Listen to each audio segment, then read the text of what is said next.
যাকে নিয়ে করলে খেলা, দিলে এই অবহেলা, দেবে সেই চাঁদের আলো ঘনালে সন্ধ্যাবেলা। যাকে নিয়ে করলে খেলা, দিলে এই অবহেলা, দেবে সেই চাঁদের আলো ঘনালে সন্ধ্যাবেলা। যদি কারো হৃদয় ভাঙে, লিখো প্রেম আরে আমার বাবা, নামে। কি হয়েছে? এমনি নিয়ে আসলা কেন? আমি তোমাকে বাসায় যেয়ে বলবো, এত প্রশ্ন করো কেন?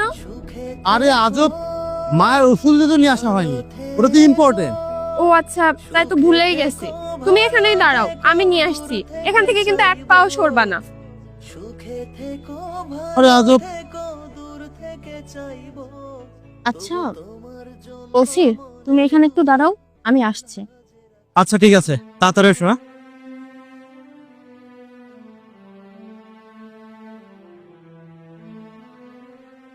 আচ্ছা আপু, ওটা রোহান ছিল না? আপনি আমাদের দেখে ওইভাবে রোহানকে সরিয়ে নিয়ে গেলেন কেন? আসলে কারণ ও চায় না তোমার সঙ্গে আমার এগেইন দেখা হোক।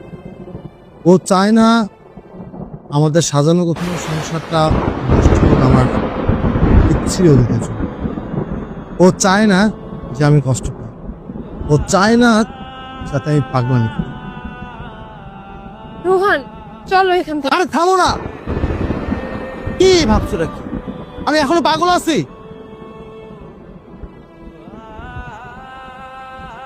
এখন আমি সেই পাগল নয় যে আমি ওর জন্য পাগলামি করবো।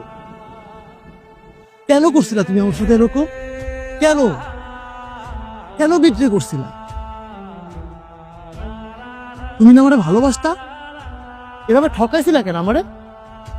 কেন ঠকাইছিলা? হ্যাঁ ঠকাইছিস না, ভালো করছিস। তুই যদি না ঠকাইতি ওর মতো মেয়েকে আমি পাইতাম না। আসল খাঁটি আমি চিনতে পারতাম যে তুই আমার এক সেকেন্ডের জন্য ভাবিস নাই। আল্লাহ আমার একজন পাঠাইছে যে আমার জন্য সেকেন্ডে সেকেন্ডে ভাবে। নিজের স্বার্থ হাসিলের জন্য খুব সুন্দর কইরা মিথ্যা বইলা মিথ্যা সাজায়া আমার কাছ থেকে দূরে সরে গেছিস। কি সুন্দর অভিনয় কইরা লোক দিয়ে বলায় পাঠাইলি, স্মৃতি মারা গেছে। নারী অভিনয় এসে না রে, অভিনয় এসে না। তুমি যে মরিস নি সেটা আমি খুব ভালো করেই জানি। আমি এখন না বেশ ভালো আছি, বেশ। আমি আল্লাহর কাছে শুকরিয়া করি যে তোর মতো